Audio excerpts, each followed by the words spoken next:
Hello, you're watching InstaForex News. Today we'll talk about the current events in Japan. A senior representative of the Japanese government announced on Wednesday that the government members do not see a necessity in further purchasing of state bonds by the central bank for demand stimulation. It signals about that Tokyo will not accelerate radical measures adoption for smoothing monetary policy in the nearest future.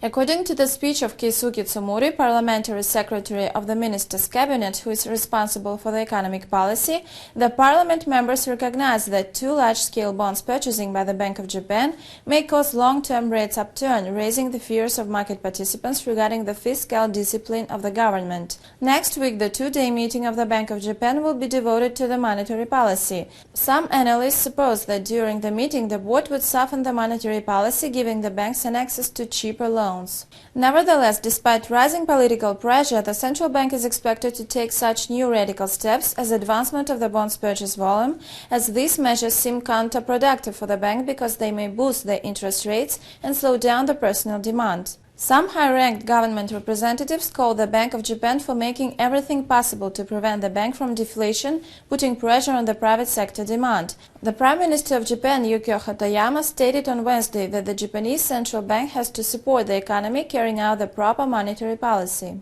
Each month, the central bank buys the public bonds in the amount of 1.8 trillion yen for supplying the financial sector with additional liquidity. The government officials appealed to the bank for increasing the bonds purchase volume in order to stimulate the inflationary pressure. Follow our next releases and goodbye.